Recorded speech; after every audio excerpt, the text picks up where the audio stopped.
Hello, viewers. This is another episode, and you are going to really enjoy it. Today, we are going to dive into the meaning of social life. What does it mean to say social life? The social life is whereby the adolescent is able to interact with others.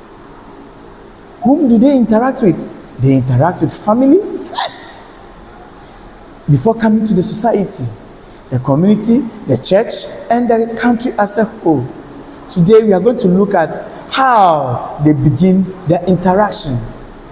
The first stage of the interaction of the adolescent begins from childhood.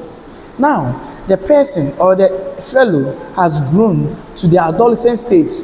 The most important thing is that the family is supposed to inculcate the cultural values of the family into the life of the adolescent.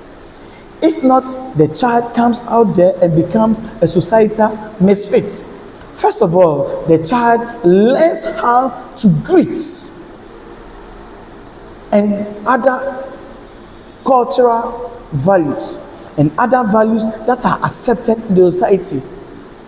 I don't think you will like it if someone greets you using the left hand.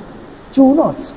That is why the adolescent is supposed to learn how to greet, the appropriate way of greeting. So in the family, the mother wakes up in the morning, they do morning devotion, they teach them what to do after each event. What are you supposed to do as a child or as an adolescent?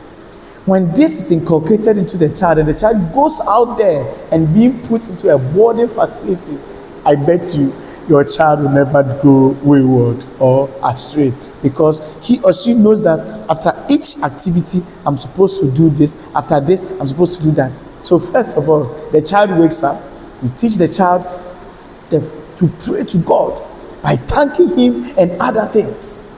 So before the child leaves the house to other places, the child is able to communicate with the Creator, show appreciation, gratitude to the Almighty God who created us.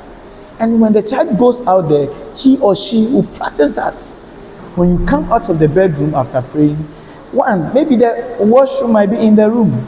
So the child or the adolescent will then brush their teeth, keep the room tidy before coming out. When you step out of your room, you meet anyone or anyone you come into contact with, first of all, you greet the person good morning using the right hand. And he or she would begin conversation from there. So if the child is able to do this in the house, when he or she comes out of the house, the fellow or the adolescent will know that I'm supposed to greet anyone I meet in the community, because when I wake up, I greet everyone in the house. So greeting is one value that is supposed to be inculcated into the adolescent from the family. First, after leaving your room, you meet others. What do? You greet them. Then from there, conversation begins. Because one way of beginning a conversation is greeting. So the adolescent learns values of the family and also uphold the cultural heritage of the family. One cultural heritage of the family is the mother tongue. For the adolescent or for the child to be able to speak the mother tongue is very, very important. So please, adolescents in each family, let's not forget, that is where socialization begins from. Socialization begins from the home, and therefore the social life of the adolescent begins with the family. And I bet you, if you go out there, whatever is being inculcated in the house, the child takes it out there. That is why our elderly one says, charity begins at home. And don't forget, follow us for more updates. This is Necalens. Bye.